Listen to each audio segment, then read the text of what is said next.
Happy Couple senang dapat kembali menjumpai saudara dalam acara Pernikahan Bahagia. Saya Pendeta Arlianus Larosa. Hari ini saya akan membahas apa saja yang dapat mencipta disharmoni antara menantu dengan mertua. Yang pertama, pemaksaan cara pandang sendiri tentang keluarga kepada yang lain. Happy Couples, setiap orang dapat saja memiliki konsep yang berbeda tentang keluarga, tentang bagaimana relasi dibangun, bagaimana pembagian peran dalam kehidupan berkeluarga, bagaimana pengaturan uang, bagaimana mendidik anak-anak dan lain-lain dan sebagainya. Ini tentu sesuatu yang normal, yang wajar saja terjadi. Namun ketika salah satu pihak, secara khusus mertua, memaksakan konsepnya tentang keluarga untuk diberlakukan kepada keluarga anaknya, maka ini dapat menciptakan disharmoni dengan menantunya.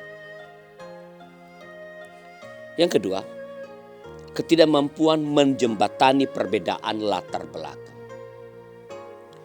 Yang dimaksudkan dengan latar belakang di sini adalah sesuatu yang sangat luas. Ini bisa latar belakang budaya, pendidikan, tingkat ekonomi. Nah, kegagalan dalam menjembatani perbedaan-perbedaan ini dapat mencipta disharmoni antara menantu dengan mertua. Yang ketiga, kegagalan menantu dalam menyesuaikan diri dengan budaya keluarga mertuanya. Happy Couples, seorang menantu terutama yang tinggal bersama-sama dengan mertua dalam satu rumah harus menyesuaikan diri dengan kebiasaan-kebiasaan keluarga pasangan serta keadaan di rumah sang mertua. Proses adaptasi ini terkadang tidak berjalan dengan mulus. Perbedaan aturan dan disiplin dalam rumah mertua dengan rumah orang tua asal tak dapat direspons dengan tepat oleh menantu. Pada saat yang sama, mertua terkadang terlalu cepat menilai menantunya tidak cukup baik beradaptasi dan menilainya sebagai menantu yang gagal. Ini dapat mencipta disharmoni. Yang keempat, ketaksukaan sejak awal. Bila dari awal mertua tidak suka dengan si calon menantu dan terpaksa menyetujui pernikahan karena anaknya memaksa, maka disharmoni sangat mudah terjadi. Ketaksukaan dan perasaan dipaksa menyetujui ini cenderung mempengaruhi penilaian dan sikap sang mertua kepada menantunya. Semua hal yang dilakukan oleh sang menantu menjadi salah di mata mertua. Yang kelima, pembandingan.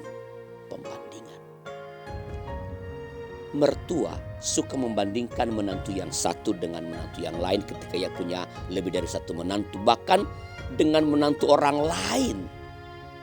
Pada saat yang sama, sang menantu juga terkadang membandingkan sikap mertua kepada menantunya yang lain atau sikap mertuanya dengan sikap mertua lain kepada menantunya. Pembandingan ini cenderung menjadi kaca pembesar kekurangan mertua, kaca pembesar kekurangan menantu yang pada gilirannya mencipta disharmoni. Keenam, mertua terlalu banyak intervensi. Happy Couples, intervensi orang tua dalam kehidupan keluarga anaknya pasti akan menciptakan disharmoni dengan menantunya.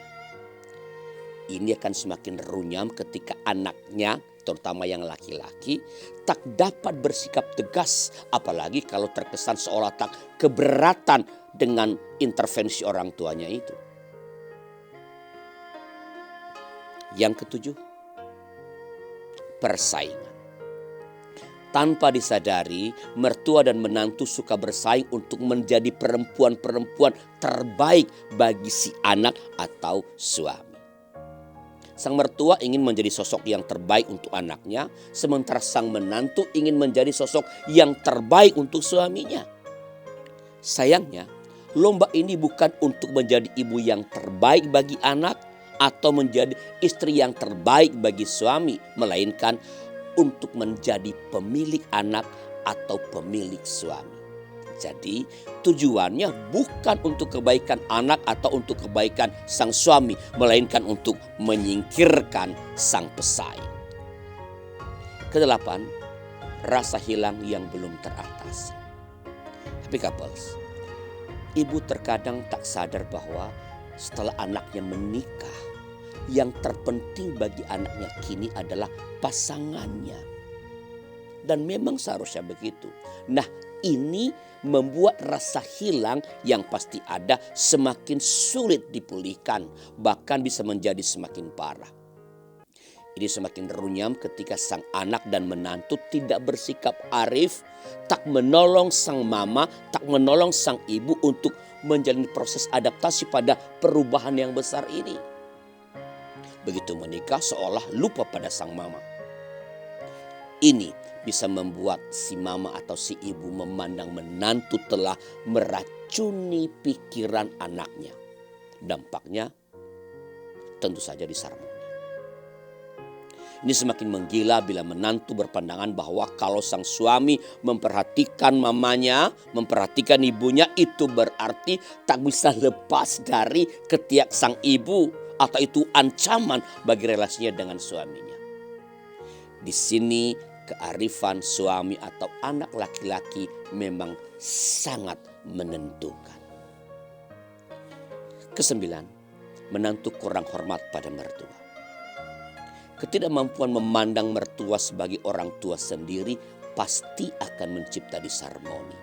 Sebab ini akan mencipta kurangnya bahkan tidak adanya respek kepada mertua.